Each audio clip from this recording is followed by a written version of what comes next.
सुप्रभात बच्चों। आज हम कक्षा 4 के पर्यावरण अध्ययन विषय का पाठ 1 बचपन की यादें का पहला प्रकरण माँ का बचपन और पिताजी का ससुराल, इसके बारे में पढ़ेंगे। तो चलिए करते हैं पाठ को शुरू। पाठ 1 बचपन की यादें। तो देखिए, ननिहाल की बात हो रही है। सुनीता गर्मी की छुट्टियां मनाने अपने मामा जी के घर गई। मामा जी का लड़का अंकुर और सुनीता हम उम्र हैं। हम उम्र का मतलब कि उसी के उम्र के हैं, यानी उन तीनों की उम्र क्या है, लगभग बराबर है। सुनीता की मौसी पास के ही गांव में रहती है। उनकी बड़ी लड़की अनीता भी छुट्टियां मनाने अपने ननिहाल आई है। सब बच्चे बहुत खुश हैं। नानी जी प्यार से उन्हें रोज़ आम खाने के लिए देती है। तो ये देखिए कि इसका मतलब सुनीता और उसकी मौसी जी की लड़की अनीता, ये दोनों अपने नानी के घर गर्मी की छुट्टियों में आई हुई हैं। इसके बाद देखो कि माँ का बचपन। तो नानी जी ने बताया, अनीता आज मैं अचार बनाऊंगी और तुम्हें भी सिखाऊंगी। तुम्हारी माँ को भी मैंने ही सिखाया है। तब अनीता ने कहा, हाँ नानी जी, माँ अचार बहुत अच्छा बनाती है। पड़ोस वाली चाची भी माँ को अचार बनाने के लिए बुलाती है। नानी जी, आपने माँ को और क्या क्या सिखाया?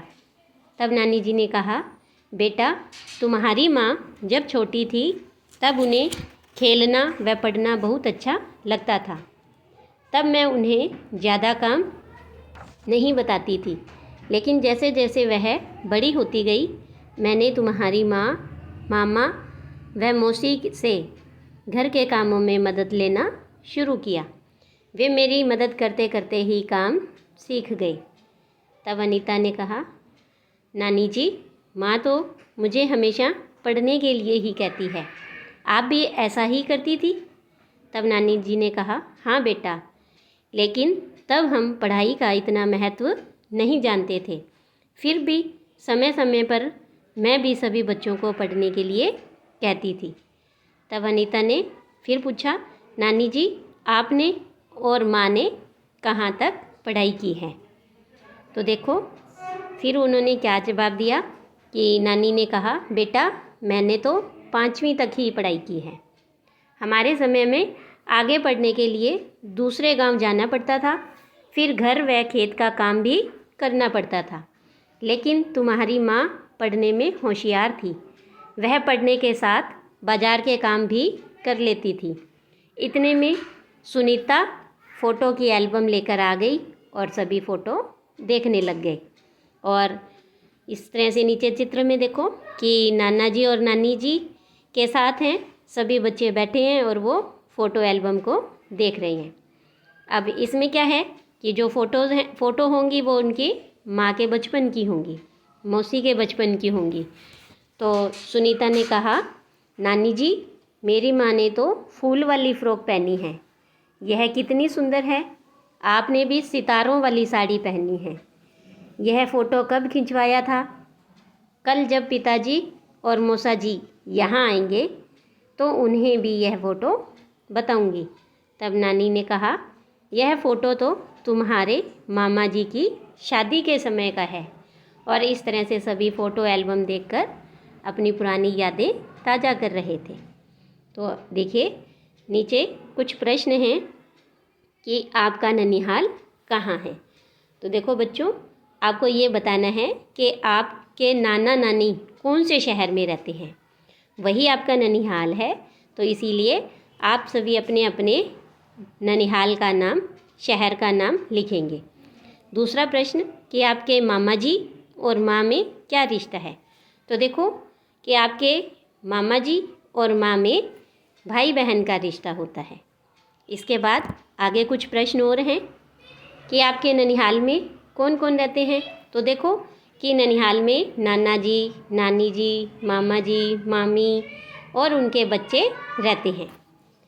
आगे एक प्रश्न और है, आप अपने मामा जी की पत्नी को क्या कहते हैं। तो देखो मामा की पत्नी मामी होती है क्या, तो हम मामा जी की पत्नी को मामी कहते हैं। फिर अगला प्रश्न है, आप ननिहाल कब कब जाते हैं।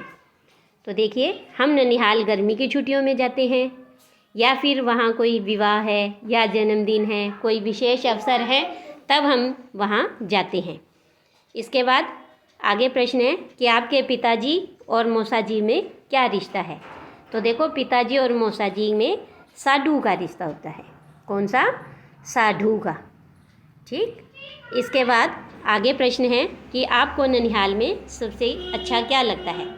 तो देखो, ननिहाल में नानी है वो प्यार करती है, तो नानी का प्यार करना, खेलना, खाना पीना, ये सब हमें अच्छा लगता है। इसके बाद पता कीजिए और बताइए कि आपको पता करना है आपके माँ और पिताजी के बारे में, कि आपके माँ और पिताजी ने किस किस कक्षा तक पढ़ाई की है। हो सकता है किसी के माँ और पिताजी अधिक पढ़े हों और किसी के कम, तो इसीलिए आपको अपने माँ और पिताजी ने कौन सी कक्षा तक पढ़ाई की है ये लिखना है। फिर आगे है, आपको ये पता करना है कि उन्हें पढ़ना कैसा लगता था। तो ये तो है ही कि उन्हें पढ़ना अच्छा लगता था। इसके बाद माँ के भाई और बहनों में से सबसे अधिक पढ़ाई किसने की और क्यों की। तो देखो, अगर हम पहले की बात करते हैं तो माँ के भाई और बहनों में से सबसे अधिक पढ़ाई मामा जी ने की होगी। क्यों? क्योंकि उस समय गाँवों में ज़्यादा बड़े स्कूल नहीं होते थे और लड़कियों को दूसरे गांव में पढ़ने के लिए नहीं भेजा जाता था, तो इसीलिए मामा जी ने अधिक पढ़ाई की। इसके बाद देखिए कि पिताजी का ससुराल। अगले दिन सुनीता के माँ व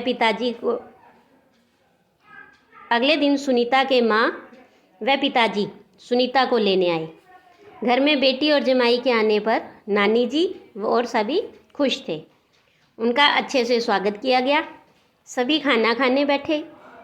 मामा जी ने जमाई सा को मनुहार कर आम की मिठाई खिलाई।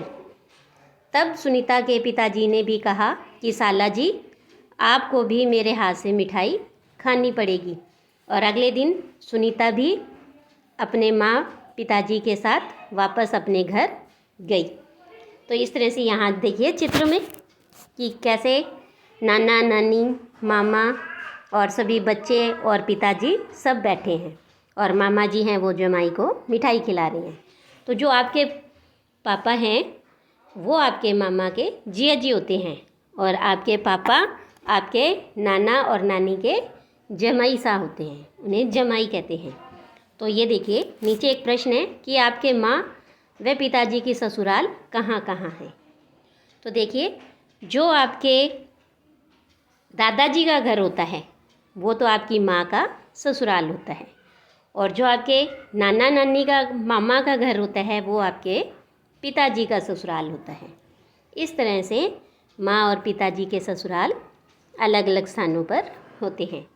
इसके बाद देखिए कि आपके पिताजी को आपके मामा जी और मौसी जी क्या क्या कहकर बुलाते हैं। तो देखिए, जो आपके पिताजी हैं वो आपके मामा और मौसी के जीजा जी होते हैं, तो वो उन्हें जीजा जी कहकर बुलाते हैं। इसके बाद आगे एक प्रश्न और है कि आपके माँ पिताजी अपने अपने सासू जी को क्या क्या कहकर पुकारते हैं। तो देखिए कि सभी व्यक्ति माँ पिताजी अपने अपने सासू को माताजी कहकर ही पुकारते हैं। इसके बाद तीसरा प्रश्न है, आपके घर में मेहमान आने पर उनका स्वागत किस प्रकार किया जाता है। तो देखिए, अगर हमारे घर में मेहमान आते हैं तो हम खुशी खुशी उनका आदर सत्कार करते हैं, उन्हें अच्छे अच्छे व्यंजन खिलाते हैं, मिठाइयाँ खिलाते हैं और उन्हें प्यार के साथ, आदर सम्मान के साथ भोजन भी करवाते हैं। इसके बाद आगे कुछ प्रश्न और हैं कि आपके पिताजी के भाई वह बहन को आप क्या क्या कहते हैं। तो हमारे पिताजी के भाई अगर छोटे हैं तो हम उन्हें चाचा, और बड़े भाई हैं तो हम उन्हें ताऊ जी कहते हैं, और पिताजी की बहन को हम बुआ कहकर बुलाते हैं। इसके बाद अगला प्रश्न है, आपके पिताजी के साला साली आपके क्या लगते हैं। तो देखो, जो हमारे पिताजी के साला हैं वो हमारे मामा जी, और पिताजी की जो साली होगी वो हमारी मौसी लगती है। इसके बाद आपके माँ व पिताजी जब छोटे थे तब वे घर में क्या क्या काम करते थे। तो देखिए, जब हमारे माँ और पिताजी छोटे थे तो वे घर में अपनी अपनी माँ और पिताजी के सभी कार्यों में मदद करवाते थे।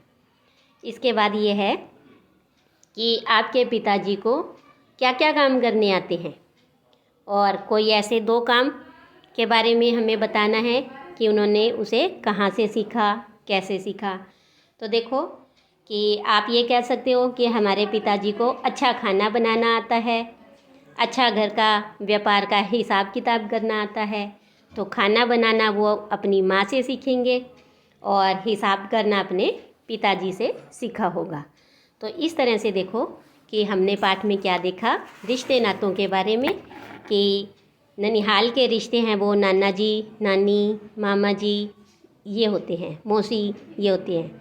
फिर हमने हमारे माँ के बचपन को जाना कि माँ बचपन में कैसे काम करती थी, नानी की कैसे मदद करवाती थी, कितनी पढ़ाई की और आगे क्यों नहीं पढ़ पाई। और इसके बाद हमने ये भी देखा कि जब हमारे घर मेहमान आते हैं, जैसे पिताजी ससुराल गए तो मामा जी ने उनका आदर सत्कार किया, नाना नानी ने अच्छे अच्छे व्यंजन बनाए। तो इसी तरह से अगर हमारे घर भी मेहमान आते हैं तो हमें भी उनका आदर सत्कार करना चाहिए, उनका मान सम्मान करना चाहिए। तो आज के लिए इतना ही। धन्यवाद।